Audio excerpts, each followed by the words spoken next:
Listener discretion is advised. This podcast may include profanity and discussion of sensitive topics. Any opinions expressed are those of the speaker and do not reflect the opinions of any other person or entity.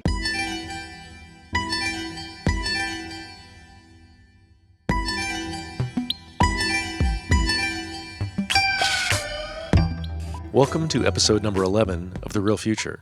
My name is John Nyboer. I'm a Los Angeles-based photographer of street dance culture, and I started this podcast to share the personal stories and perspectives behind the world's largest arts movement. My guest today is Randi Freitas, aka Rascal Randi. Randi is best known as a B-girl, but she's built a career that goes beyond breaking. She's a choreographer whose work has been on prominent stages, including the Lincoln Center. As an educator, Randi developed a Megaflow, a Floorwork training method, and launched Dancers U, an artist education program that provides creative space along with an entrepreneurial and financial curriculum. I learned about her roots in the California Bay Area breaking scene, talked about what it takes to fund a full-blown education program, and discussed how the current political environment threatens the arts. I think you'll enjoy our conversation, so let's get into The Real Future with Randi Freitas. When I was younger. And so I'm still like a little nervous about that. Yeah. I believe it. Well, Randi Freitas. Yes. Welcome to The Real Future. Thank you. I really appreciate you being here. I'm not sure where, I feel like you've just been on the scene ever since I started photographing it. And I run into you and I have some photos of you in action. For example, this one, which is honestly one of my favorites. I love it. And yeah, if you ever need a copy of that, just ask. I love that. And who's that with? Allison. Yeah, she's she lives in French, France, right? Mm-hmm. She's back in France now. She dances with Parental out there. Is she also a B-girl? She wouldn't call herself a B-girl, Okay. but she's really familiar with the floor.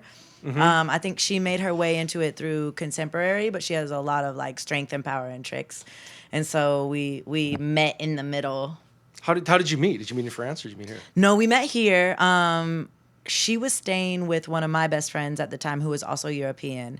And then Laure, who does dance hall, really stressed that we needed to meet each other because we both spended so much time on the floor. Right. So, yeah, and then I ended up with a project at the music center, and I wanted to create a piece with somebody, and I hit her up, and she was down to create, and we just kind of, that's actually what that So piece then became. Was this before the music center performance or after? Yeah, this was after. So what was that about? The music center. Can you tell me about this? Yeah, the music center. I had worked with them on another project through Jennifer Weber, where we were dancing in the fountain at Grand Park. Yes. And then they had done it myself. Yeah. I was like, I feel like a lot of us have ended up in that water. But they ended up having like a festival day, and they just wanted some performances for the festival. I think Keone and Mari were another one that performed that day. And it was my first time kind of choreographing my own project that I was getting paid for, not like working for somebody, but being able to kind of from start to finish create something. And I hit up Allison and we co-choreographed it together. So, and then we just really loved the piece, so we kept developing it and showed it at some different places. Well, that's awesome. Yeah, I remember liking it. I do want to get, these are intended to be conversations. Yeah. I end up driving just because I'm curious. Yeah. But please feel free to jump in, Totally. if you want to ask questions. And I do want to get into kind of where you're from and stuff like that. But since we're on this subject, as a B-girl, which is like a dance form that, do you consider yourself an athlete? Yes. I would say artist first, but athlete in the sense of I think every dancer has to be an athlete as far as starting to understand longevity and the wear and tear on the body. And I think we were unknowingly athletes for a long time and then suffered a lot of injuries and burnout and fatigue. And now we're starting to understand that we're athletes and train accordingly. But the artist part always comes first. The athlete just feeds it so I can do my artistry for longer. That's interesting because I think, especially with breaking, I think probably most people who watch it consider you athletes. Yeah. Right? I always considered it athletic, not exclusively. less so than the other forms, which I now understand are, but I didn't, right? How did you? Was it your first love as an artist? Was it this form of dancing, or were you a painter? What was your kind of entree into the arts? Since you call yourself an artist first. I would say dance 100%. I grew up in the Bay Area, and so there was just a lot of house parties. We did a lot of school dances. My friends and I would like make up little routines at recess. But as far as studying a dance style, breaking came first. And I think coming from an athletic background, playing soccer and basketball, breaking was kind of the perfect mix of the social dances that I liked and this like athletic side, not in the sense of like wanting to be an athlete, but in the sense of like wanting to kind of tire myself out and use my entire body and throw myself around. And I played contact sports. And so it was almost like this became like a contact dance with the floor and the like rigor of doing it over and over again, and how physically demanding breaking is, I think all called to me because I was a little bit of like a wild child. And so it served that like energy outlet for sure. Versus something like popping that like took a lot more patience, took me a lot longer to mature into a place where I could like practice popping or... Okay. Yeah. Were you wild in the sense of just energy, or were you like getting up to like... A little bit of both. Were you in San Francisco, Vallejo, Oakland? What I grew up I was born in Santa Rosa, raised in like a smaller town called Rohnert Park. That's actually, right next to Vallejo. Yeah. I'm a California kid. So okay. I grew up in Orange County down here, so I'm... really familiar with. And so we spent a lot of time in the city and the town, like bouncing back and forth. But I think were you wild and just energy, or were you getting up to no good? We definitely were getting up to some stuff too. I think the energy, had to be put somewhere, and most of the time, luckily, it was put into sports. And luckily, I didn't get too wild. Some of my friends did a bit more, but soccer was really, really important and year round for me. I was playing on like a traveling team. Yeah, and I did like Olympic development and ODP and stuff. Oh, wow. And so it kept me from going too far off the wild end. But I was definitely partying at a pretty young age and pushing the boundaries of some things, and very lucky that nothing too crazy happened. That. I don't think wild child. I was always a pretty like mostly good. I did get in trouble, but I started drinking as soon as I got to high school because I was in band and there were older people. Yeah. And if somebody's parents are always gone, right? That was a big, I was definitely drinking in high school. Not saying that to recommend it. No, neither of us are. But yeah, I mean, a lot of house parties. I think the Bay was really big for house parties, and you would just find whoever's parents were gone or kind of out and not paying attention, and sometimes parents were there with us, honestly. Like there's something about the Bay. I mean, LA's a house party city too, right? Yeah. Because of the driving, but there is something about the Bay Area and partying and music that is definitely a little different / extra. And that continues, even though San Francisco itself has changed in a lot of ways, but it's still a hub for music and you go to a bar and people are drinking right? and partying and like a lot of the festival culture comes out of there. Is being high or on drugs, like Fizz Face, all of that is like, a lot of kids at my school were on E because all the music was talking about that. Did you ever get into the Hyphy thing? Did you? Yeah. You went to Sideshows and all that? Oh yeah. Wow. Oh yeah. So I'm starting to see. I don't know. Maybe it's always been here, but I'm seeing a lot of sideshows here now. Well, here they call it street takeovers. Okay. Not sideshow, but it definitely started up there. Yeah. So and we were racing cars and doing all that. So I remember my first car was a old cabriolet. And it no power steering, no none of that, but it was a convertible that you had to manually put down. Oh yeah. And we had fun in that car. So thankful that I didn't want to get too into that. That's hilarious though. I like all that. Yeah. But what I was going to ask you is, do you remember your first Like when did it go from, oh, I'm going to try this breaking thing to like, I'm entering a battle? Yeah, pretty quickly. So I found breaking. I knew what breaking was, obviously, and like some kids at my high school did it, but we were more into party dancing at that time than like getting down on the ground. And but I went to a Roots concert, and there were b-boys at like a really high level that were getting down in one corner of the concert, and I hadn't seen it at that level.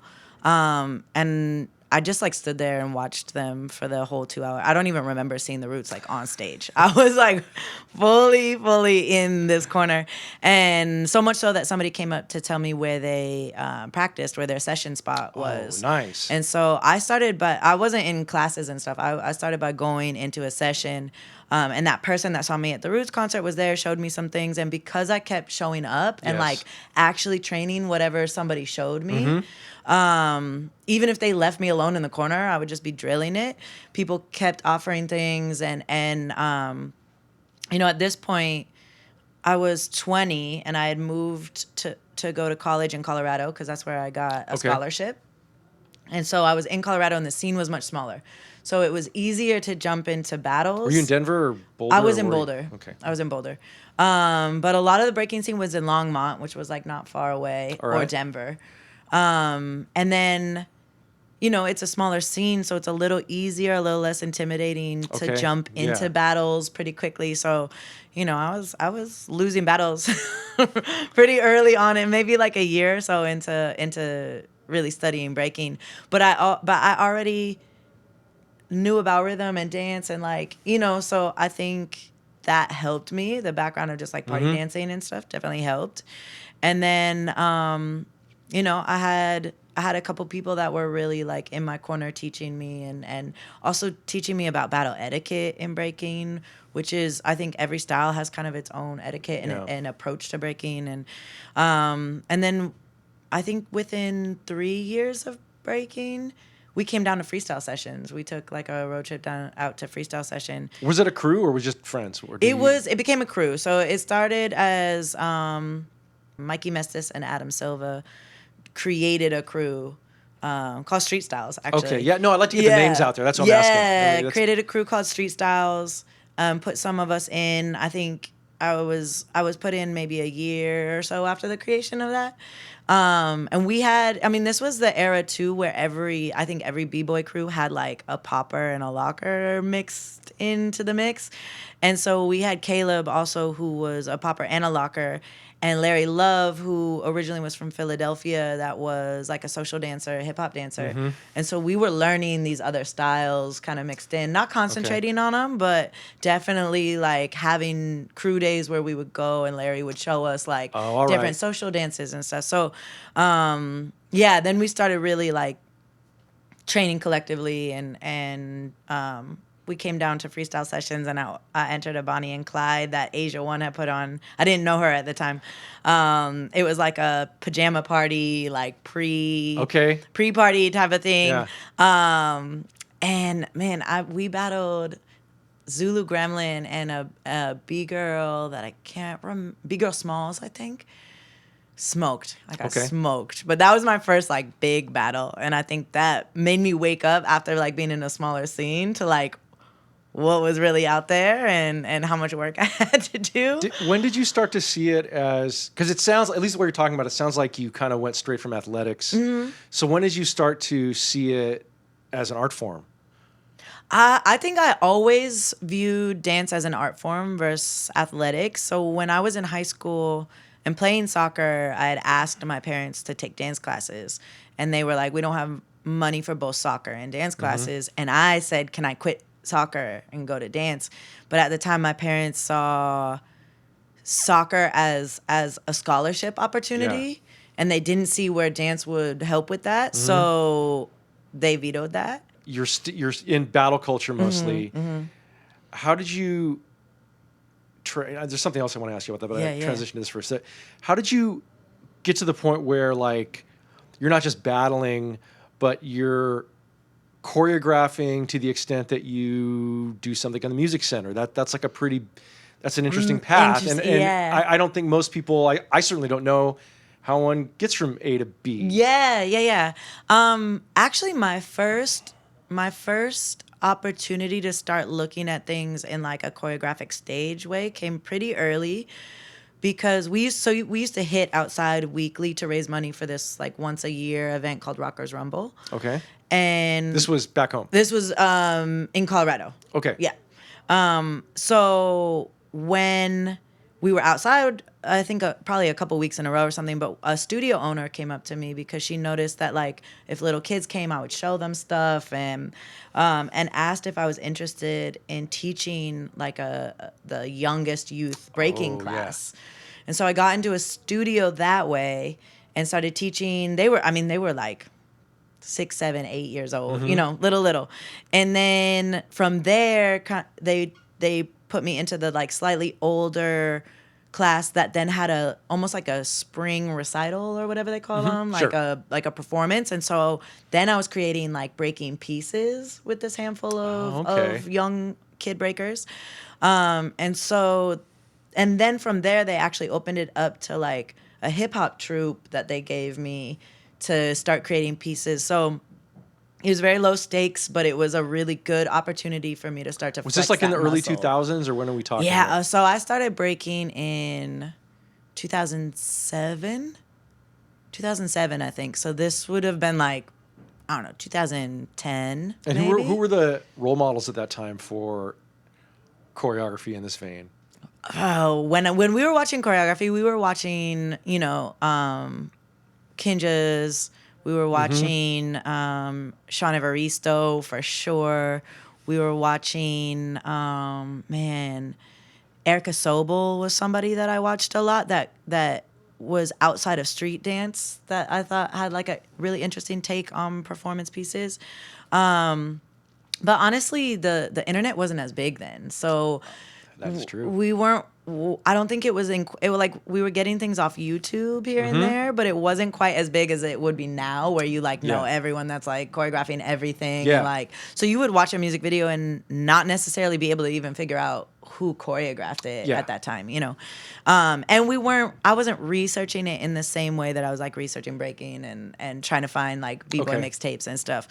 But there was somebody there named Audrey Gibson, who was kind of, I would say, the top choreographer at that studio at the time, that I ended up actually starting to take her class and get into more commercial choreography and stuff. And she became a friend of mine, but also somebody I really looked up to. Do you remember your first commercial choreography gig? Yeah. Out here, my first big choreography gig was actually Coachella.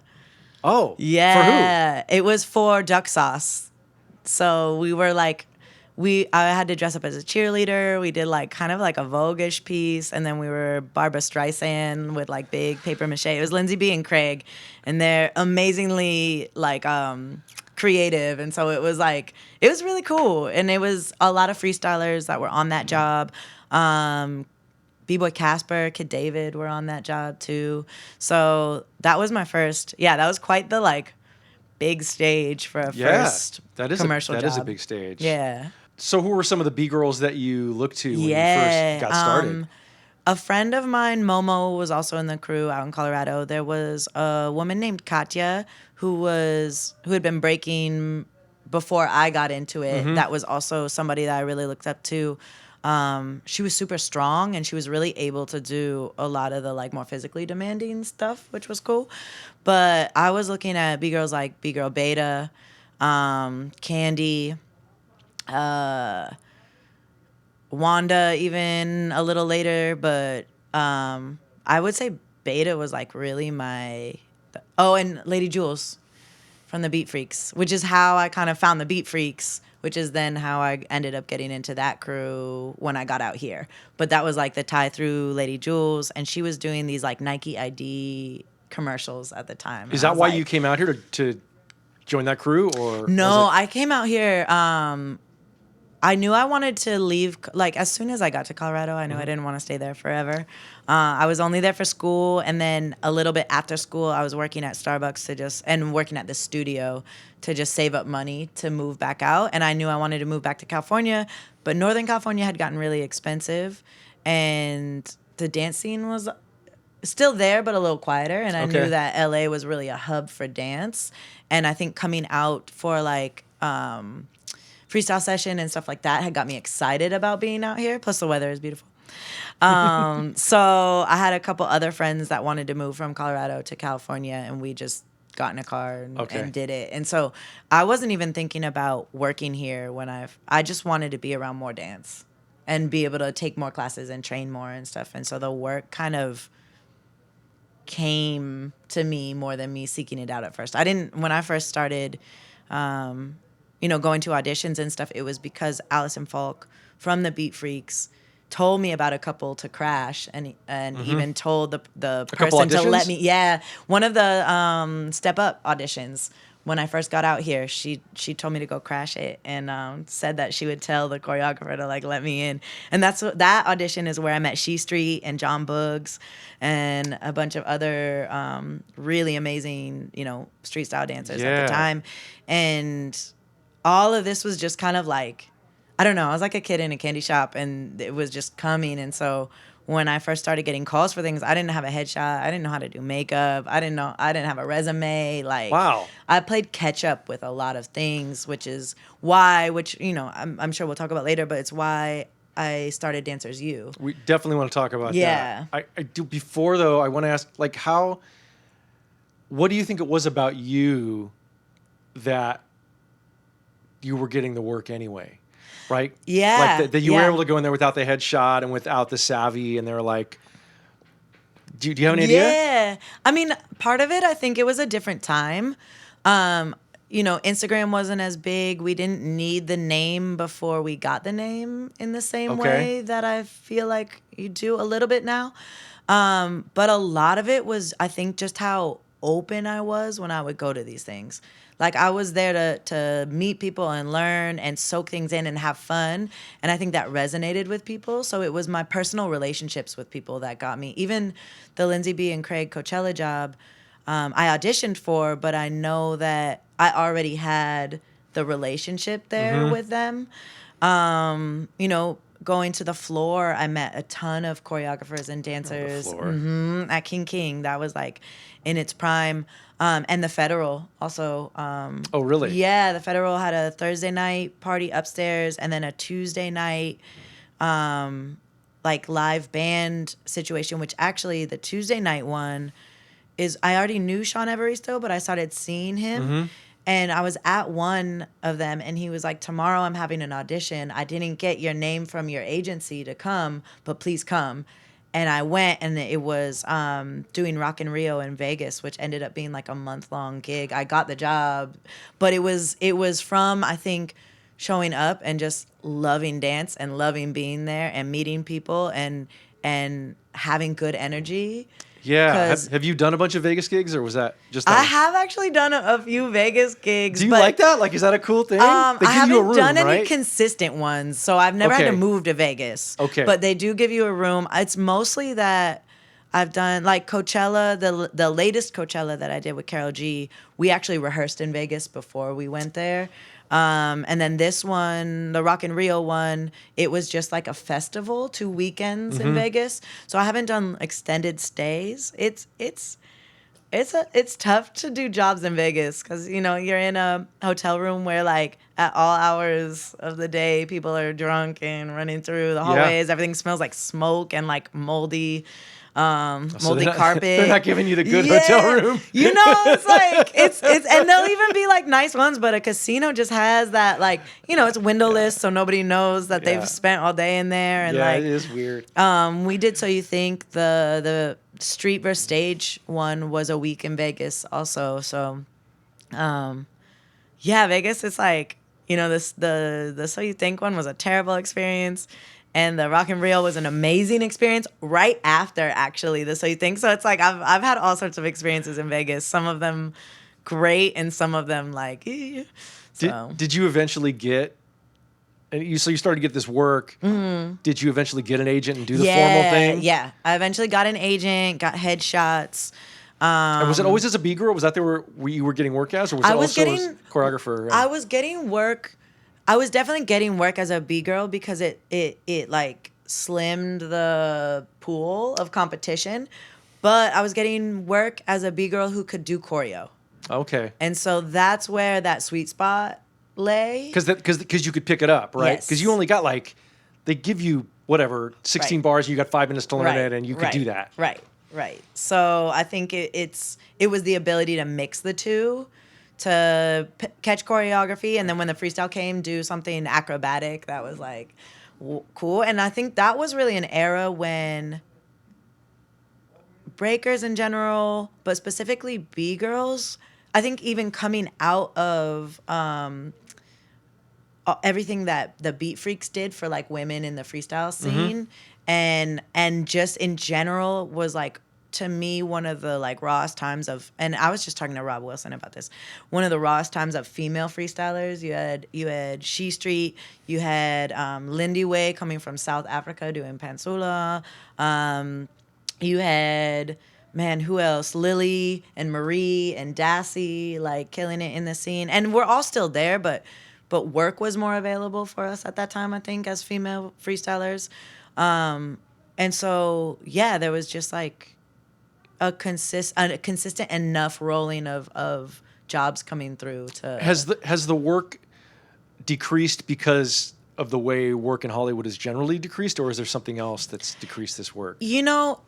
I think it's both. I think everyone's hurting a little bit because work has. I think we didn't quite make it back after the pandemic, and then the strikes, and then there's just been like a rollout of things, and things getting so expensive to shoot here. Right, and people produce everywhere. Yeah, now, right? yeah. You don't have to be in Hollywood. Right. But I do see more of a division. I still see quite a few freestyle men being brought into like major artist camps and stuff. I see much less freestyle women being brought in, even women that can do choreo and freestyle. And I think there's a bigger division. It's almost like now if I want to dance the style, even commercial choreography wise that I do hip hop, I have to dance with the boys because the girls are doing like heels and like a different.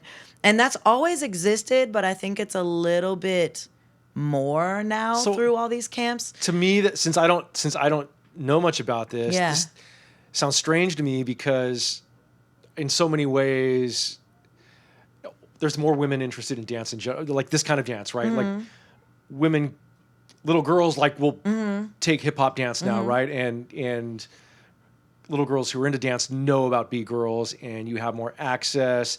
And there's more role models. So where has this regression come from? Like, what's this about? I think it's surprising. Everything is a little cyclical, right? And we're maybe just in a phase of entertainment where that's not what's hot right now, and it could swing back around.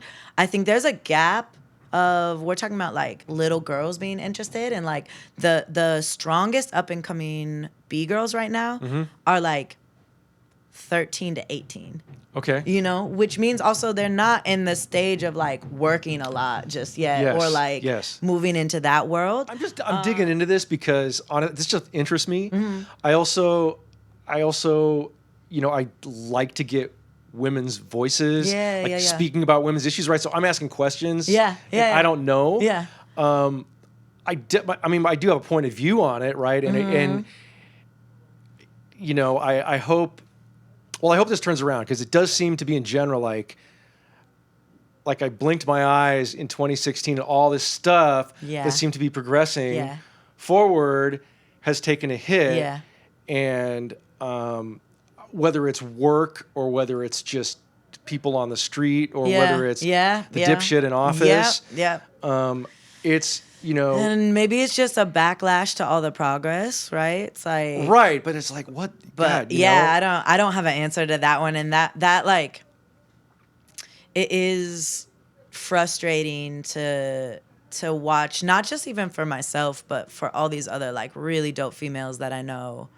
That just and part of it is that a lot of the decisions come down to men, and I think there's a bit of like wanting the pretty girl or the, you know what I mean? And I say Sure. that, and I don't think every camp is that way, but you know, that could play a part too. But that's always been the case. That's always been the case, and it was getting way less the case, right? Like in a very big and even money making way. Yeah. You know. Yeah. Well, yeah. cool. I just trying to get I was like, your perspective on that. It's very interesting, and I it's like I'm noticing it, but I kind of haven't figured out the cause or anything. I really there's no one cause of this stuff, but. Yeah.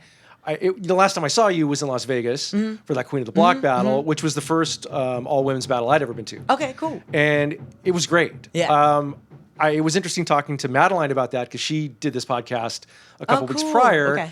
And she was telling me that when she was younger, she was like, actually, she would turn down all female battles because she felt like combination just like, I just want to stand on my own and not have to be condescending to that way. But she felt like she's changed her views on that. And so it was nice to see her there. Yeah. Because she's like, I haven't done one of these in a long time. And she's kind of like changed her opinion on this just because like we need to create safe spaces and then hopefully can create opportunities. I mean, it was so dope to see the 3 judges there, right? Where you had these 3 women who all teach at universities and they all came from this street dance based culture and are super smart and influential. Yeah. And I felt like there was an energy in a room that was just like, I've talked about this on a lot of podcasts and it's just because it keeps coming up where I go to battles and I see women lose rounds a lot and I'm no judge, right? And I don't know a lot of the technical, and I know everybody's got their, but I see a lot of women lose where I'm like, really? And so it was nice to be in a place where like women were just judged as dancers, right? And not versus the expectation of something else, which it's all, I love it all, but sometimes I just, I hate to see that people just kind of go knee-jerk reaction and not appreciate, I think, some of the different elements. Because so many women that dance have a little bit more, they have some other style that they've learned, right? And so they bring something else to the table. And I like that, but I guess it gets seen as maybe as not, that's not the real thing or something. Yeah. But I don't, as a spectator, I'm like, I think it's more interesting. Right. Right. So, is this why you started Dancers U? What is Dancers U? So Dancers U was less about, I personally chose to focus on women and like gender nonconforming, but it was less about like the gender thing and more about my experience as a young dancer moving here without a studio background, like having just come up through sessions and things like that. And just before, what is the elevator pitch description of Dancers U? So Dancers U is a program that is meant to equip dancers with the entrepreneurial business skills and financial kind of like stipend help to take the time to study these things in order to become a successful business dancer, right? So a professional dancer, sorry. And so I felt like I lacked a lot of those skills when I moved here. You were kind of saying that. Yeah, down to like not knowing headshots and makeup and stuff, but also not understanding how my taxes were going to look or how to even do taxes or save receipts or do any of that or what I could write off. As huge. Well as like, nutritional things, like how to take care of myself, and even having free space and other bodies to try things on and to experiment with and to, get down with, because I think even more than before now, it's hard in LA to find free space to practice in. Yes, it is. And so I think I wanted to just provide a space for these things with, there was the option of like, do I make this open to like 100 people or do I make it open to a smaller amount? And I had received a grant and I wanted to be able to pay people. Who's the grant from? The grant was from the Long Beach Arts Council. Okay. And then in the Greater California Arts Council. Yes. It was a really amazing grant. It was the first time I had applied for a grant, so I'm very, very, Oh, very wow. lucky that I received it. I gotta have you And review it my next was one. yeah. And it was they partnered us with a nonprofit organization, and I was really lucky to get partnered with Asia One, who I already had a personal connection with, and her No Easy Props nonprofit.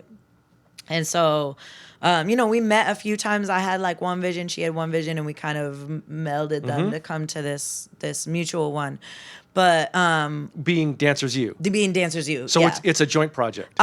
Yes, I would say Asia One gave me a lot of room to kind of like brainchild Okay. it, and she was the support system financially because the money ran through the nonprofit. Okay. And then she gave me a lot of insight into kind of like how to run things or how to pay out things, and it was her idea to provide the stipend too. So I wanted to make it free for people, but she also suggested paying people for their time, because when you get here and you're trying to I love hustle it. and you're trying to work, Yeah. you can't always take the time out to take these extra classes, even if they're free, because you're trying to Yes. pay bills and do all Yes. of that. And so it also gave them a little, like the participants, a little bit of breathing room to step into this and maybe change work schedules and do things like that to Yeah. accommodate. So And was it is it like you have a curriculum and it's X number of weeks? How yeah, many? so it ended up being, I believe, 6 to 7 weeks. The beginning was classes. So we had a class from a tax guy that I've been working with for a long time that's taught me a lot about taxes. He had a class. We had a class with Sherry Lynn, who does nutrition for dancers. I know Sherry Lynn. Yeah. We had a class, who I met through Omega, actually. We had a class with Nina Flagg on kind of choreographic voice and how to translate your movement into choreography, your story into choreography. I know I'm forgetting. Oh, we had a class with Tanya from Movement Society to do. Oh, this is really great. Yeah, like some basic workout stuff for different, if you have hip issues, if you have knee issues, things Yeah, like that. yeah. And so these were all people that I had worked with throughout my career here that like really left a stamp that felt impactful. And so I just kind of pulled them all into this space. And then we also just had gatherings. It was 10 women and gender expansive people. And we would just get together. And then they also had studio space that they could sign up for, and an end performance where they each got to put a piece up. Yeah. And so they also were in each other's pieces, so they had bodies to try things on, and they were welcome to invite people from outside to also join their piece. But we actually ended up at LA Dance Project putting on a full-length evening performance that was free to the public to come, but it had they then got to come in for tech and talk to the lighting guy and like kind of figure out how all these pieces come together, Yes. and then had a live audience that they could then after speak about their piece, ask questions about their piece, get some feedback. So this really was like a very university styled program. And have you had And a chance? that was my thing, is I was really particularly frustrated with the access that university students got that street dance students didn't, that oftentimes meant, and I think there's a big shift in university dance right now, and I think they're accepting more people with a street dance background. But I was seeing a lot of people that were coming from modern ballet, jazz backgrounds come in, take a couple semesters of hip hop in college, and leave having better access to jobs and connections and even choreographing and things like that than people that have spent years developing this craft and have a more authentic voice in it. And so I wanted to create a university type access scale thing for dancers that maybe didn't come up through a studio or have you had a chance to do it again?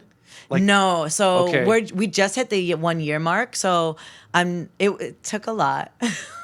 Took a lot of organizing, a lot of time, a lot of like personal energy, and I'm trying to figure out how to fund it again, because this was a one-time grant that I got. Yeah. I know how they work. And so again, even for me to take time out of my own work to put that in, I kind of have to balance all the things, and I don't want to charge people because I think that cuts out some people, and even particularly makes it harder for the people I'm actually trying to gear it towards. Did you talk about that too? About the process of what you went through to make the thing possible that they were in? With them? Well, because the reason I ask is because this question of where does the money come from, especially in America, is huge, right? And if you can get work as an individual, that's one way, and it's not always going to work, right? It's not always there. And then the grant thing, I think grants are hard to get, no doubt, but they do exist. And it doesn't just happen, and I think it's a reason. I know a lot of, certainly people younger than me. I don't know about younger than, I'm significantly older than you, but you're probably seeing this too. Like so many people, like let's say under 25 or under 30 are disengaged from politics. And it's like, this is one area where I think artists could be made aware that, look, yes, there's a lot of bullshit. You're part of this huge country, and there's a lot of, but like simply put, like the difference between a Democrat and Republican in office usually means more grant money for artists. And if that's all you care about, like vote, right? I mean, even the dismantling of all the arts funding that we're seeing happening right now is like criminal. It's a nightmare. And my partner and I put a show together called Passing the Crown, and it's an all-female show. It's orchestra, DJ, breakers, all-female. Oh, wow. Yeah, and we actually have Rhapsody joining us, the MC joining us on this next one. Who was the musical Juliet director? Jones is my partner in this endeavor, and she put together the orchestra. Okay. And she composes, brilliant violinist and composer. And so she wrote, we opened it at Lincoln Center last summer. And she wrote all the music for it, and then I choreographed, creative directed it. And that was funded by a grant, I'm guessing. And that was funded by Lincoln Center, so through their arts program, and it was their free summer festival. But you had to apply for it. Yes. And so this one, while we're looking for funding now, we're literally being coached to not say it's women-led anymore, or that it's majority POC anymore. You've been being coached this since like 2 months ago. Yes, right? yes. By people that are like genuinely there to help us, but telling us that terrified. As soon as you say that, companies are backing up, grants are backing up because of all this like rollback of DEI. We can't say that it's an all-female. We just have to say it's an orchestra thing, and then it happens to be females on. But we can't put that forward because we won't get funding anymore. Yeah. And it's like mind-blowing. But that's where we need to be aware of the politics that's happening, because the arts are vastly, vastly affected by who's in office and what's happening politically. Right. And even though we want to be, and we reflect a different thing for the world, right? And like we can use the art to say what we want to say, to resist, to do all these other things. It still is that ability to even be able to do that is still impacted by who's in office. And so, it's tricky. And I don't even know if this Arts Council, the Long Beach Arts Council one is still accessible this year. I would have to look into that, but they might not even have the funding anymore to do this. So, but I can't believe like Lincoln Center is like scared shitless about this. Lincoln Center isn't one that we've talked to about it, but no. Who did you say was coaching you not to present it? The person that's helping us raise money. So somebody that their whole thing is like sponsorships and stuff. They're obviously that's because of feedback they're getting from these different companies. They're not personally opposed. I just like no, they're not personally opposed at all. Like they're very pro it. And I don't. Yeah, it's like damn. At some point, we've got to stand up and just be like. Well, come on. Trump appointed himself to the board of the Kennedy Center, which was another place that we were looking to perform that. So that's where do you even start? Right? This is not this kind of podcast, but where do you start with that? That's exactly the kind of stuff that I was raised thinking. There's all this like anti-communist propaganda, right? Especially when I was growing up in the like 80s. Right. And this is the kind of thing you're told, oh, you only have state-sponsored art, right? And that's real. Like, they're trying to scare you as a kid, and some of it's flag-waving garbage. But that's true, and that's what happens. Yeah. And like now you got to go, I'm going to take over the Kennedy Center. So what? You're just going to do like, we're going to have the Star Spangled Banner? Yep. You know what I mean? Yep. With like, Yep. Disneyland dancers? Yep. Like, is that... And things have already been canceled, or people politically have chosen to step away or step out. Just, like, you know, and it's also that it's like, okay, so how much do we step away and refuse to be a part?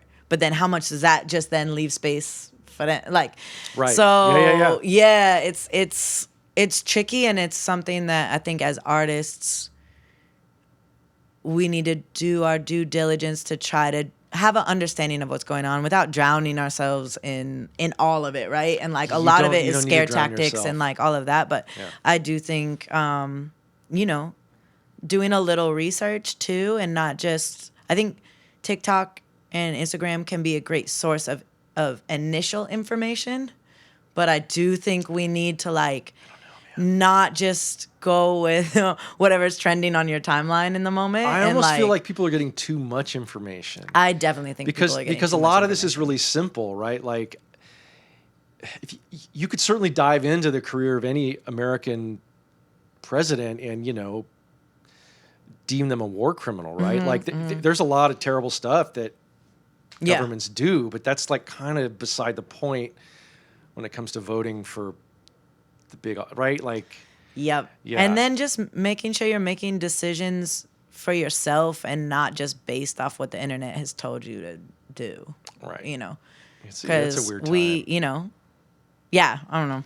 That's a whole I'm sorry. Yeah, it's all right. But no, it's good that you're interested in this. Like, you know, I edit these. Right? Yeah. And I'll leave some of that in. Yeah. But I think it's just, you know, it's good to hear, especially artists, because I know artists like to not talk about this stuff, or they often have like misconstrued. They often have like they're getting bad information, right? And jumping to conclusions that are like, yeah, okay, and that's all fine, but then like, if artists' job is to kind of hold a mirror up to the world and like create commentary or resistance or things that are happening, we have to know what's happening in order to effectively do that. Right. But everybody thinks they know what's happening. That's what's so crazy. Yeah. At least when I was 20, I knew I didn't know what was happening. You know what I mean? Because I didn't have the same inundated information coming in. Yeah. And I was not paying as much attention as I should have, but I was aware that I didn't know. And now I think, you know, people think maybe they know more than definitely. Like the word research to me is a big trigger. Yes. Because reading is not research. Yes. Right? And so... reading is also not critical thinking. Like just blankly taking things in doesn't mean that you've like stopped to think about it. That's and also process true. It. But it is something. It's something. But it's not research. Yeah. And like, you don't need to do research unless you're a researcher. Right. So I wanted to ask you about, I've seen you post stuff and you mentioned fitness and injuries and stuff like that. What is Omega Flow? Omega Flow and this is something you started, right? It is. Okay. It is. It's something I started during the pandemic.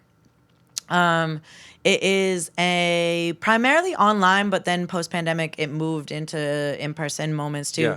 Yeah. Program that is specifically for getting dancers comfortable with the floor. So it's not breaking specific, although I pull a lot from breaking because that's my background, and lofting. And it seems like you mean something specific when you say the floor. I mean the lower level of dancing down on the floor, right? So actually like all fours. Okay. Down, back on the floor. Okay, good. Yeah. I'm glad I asked. So floor work, basically.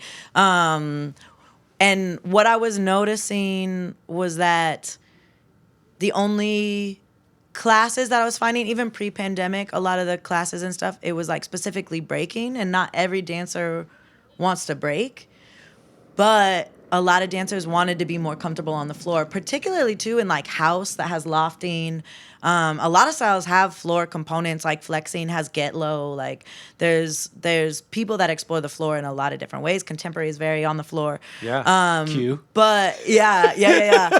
But I was wanting to develop a program that felt like a less like throw your body on the floor, impactful version of getting down on the floor, understanding weight shifts, understanding creativity, understanding how to bring the dancer you are upright down to that level without having to change styles or all of a sudden become a B-girl or a B-boy. And how, like... And so, and to also, it's open to everybody, but to really, like intentionally hold space for women and, like, female-bodied people to be on the floor when they're told that that's really not for them, oftentimes.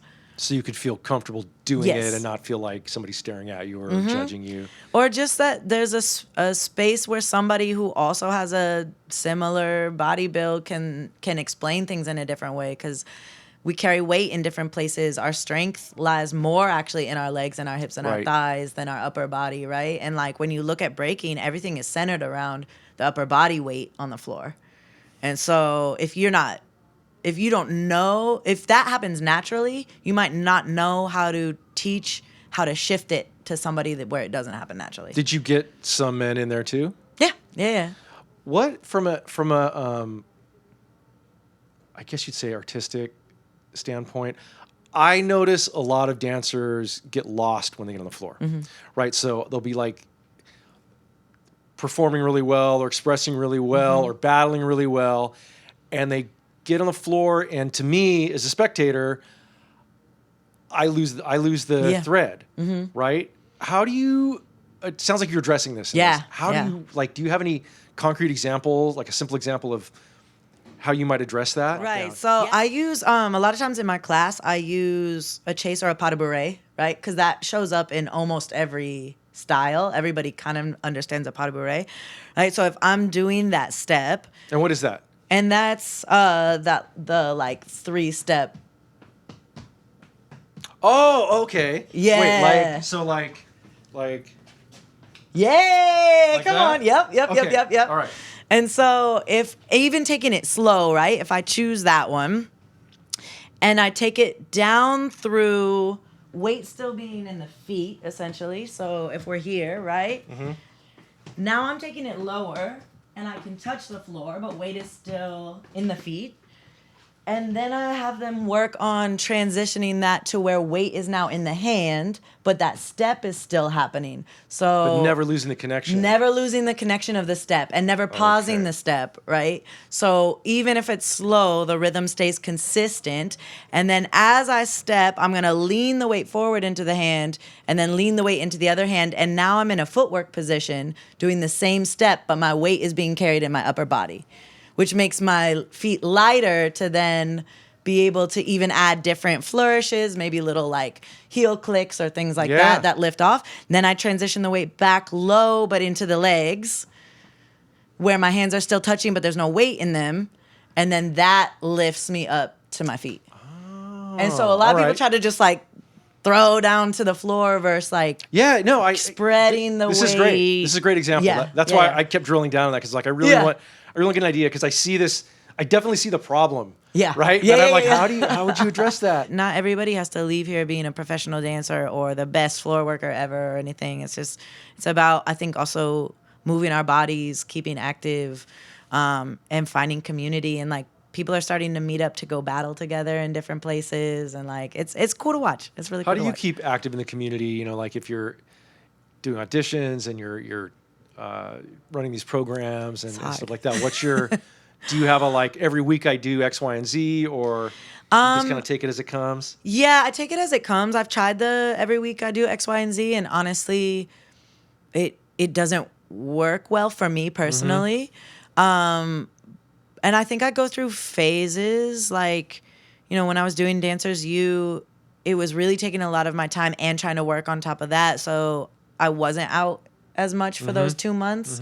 Right now I'm in a space where I'm really craving community and my own personal dance. And so I'm being out more. But, you know, I know there's certain spaces that I'm always going to enjoy. Like Jesse's house sessions that happen on Wednesday nights. I know the type of person is going to draw the type of music and that I'm always going to enjoy that.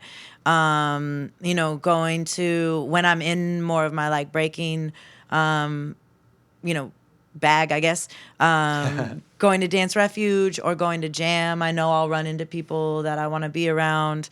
Certain classes that, even though class has never been a big part of my training. It's like I'll go take Danzel's class because I know it's going to be good music and fun movement, and like, or I've been taking Jalen's this month because I know the vibes will be good in there and stuff. So it's less knowing like an exact schedule and more knowing, keeping on my radar what days I like and when I can make it happen. Have you been to Everything Raw? Yes, I've performed a couple times in Everything Raw. Oh, I must have missed you. Because I've been to, I think most of them is fair to say, but not all. There's another one coming up in 2 weeks, I think. Yeah, I was going to them pretty consistently when they were at Soul Folks. Yeah. And then they moved a couple spots. I went to a couple when it was at 88. I think it's back and then it's back at Soul right? Folks, but I haven't been able to make it work. I think weekends tend to be harder because I'm leaving to judge or teach or things a lot. So the weekend ones or like by Sunday evening, I'm so dead from the week. Yeah. But that's another one that I really enjoy. And I love the live music aspect. And I think every dancer should dance to live music and train to live music. They got that, like, it's so unusual. Like, it's that kind of band. Yeah. Right? Like, they're not just like, those are all touring pros, you know, and you can feel it. It's really a nice thing. Yeah. Did you go to the Olympics? I didn't go. It was sold out pretty early on, and I think there was a way to like open up tickets, but Allison went because Paradoxal, and actually maybe was it? Yeah, Paradoxal. They performed in like one of the openers. Oh, so nice. She was at the Olympics. So she was sending me live updates. She bought me back a shirt. She's a good friend. Cool. But no, I watched it from home. I caught a great exhibit because, you know, a lot of that I didn't see. And then as soon as it was over, NBC scraped it all. Yeah. I was like, what the fuck? Yeah. You know, and all everybody talked about was that bullshit. But I did see the exhibit between they put a ballet dancer and a b-boy together for an exhibit in the main stadium. Oh, cool! As just an exhibit, and I was like, yeah, that's what people need to see. Yeah, that's where it's at, right? Mm-hmm. No, I think there's a lot of cool art happening in Europe, particularly France. Yeah, I think I always get that. It's a priority for them. Yeah, and I think that's, you know, I've also had a lot of fun, like. Traveling to different places, like it's, you know, within the U.S., but Puerto Rico was one of my favorite places to go. I bet that was good. Have you been to Mexico for any sessions or battles? Yeah. I need to do that. That's another really great one. I just judged one in TJ, and had a lot of fun at that one. Hawaii is also, I've been meaning to get out to like the 808 Breakers events and stuff, but they've got a really cool scene also. So okay. Yeah, it's. There's a lot of places, but yeah, Puerto Rico was one of my favorite because everywhere we went, like not just at the event, everywhere we went, we were dancing. Like for what? The parties at Puerto Rico. It was for the Puro Hip Hop Fest, and it was just like everybody came with the same mission to just like have fun and cypher and dance, and that's actually where I really connected with Rockefeller too. Was just like sharing the cypher there and the energy and stuff. So, that's so great. Yeah. Thank you so much. Like, if there's anything else you wanted to get into, no, I think we pretty broad. No, I really appreciate this. Like, I barely knew you, right? Yeah, so it's nice to get to know you. Yeah. And I appreciate the like trust and openness just coming and doing this. Totally. Thank you for having me. Yeah. No, this is super important to me to like build this history, and that's why I'm like, give me a name, right? Because I want to get this history out there, and get these personal stories out there, because you know we're just always in these loud places, and it's hard to talk, and maybe you don't want to talk. Yeah. And I'm a chatty, as I told her, I'm a chatty motherfucker. So I love talking. I feel like I'm definitely the person that likes to like dance in the dance spaces and then talk in talk spaces. Okay. Like, so I probably don't come off like super, super chatty in some of the battles and stuff, but I love this. And I think this is a really important part of it as well. And so, yeah. I'm like, cool. There's a lot of great information in LA, and what's cool about LA is it's attracted people from all over. So you get people from all different backgrounds and ways of coming up through dance. And yes. Yeah. Yes. I love that. Yeah. Absolutely love that. Well, thank you very much. Yeah, absolutely. Thank you for having me.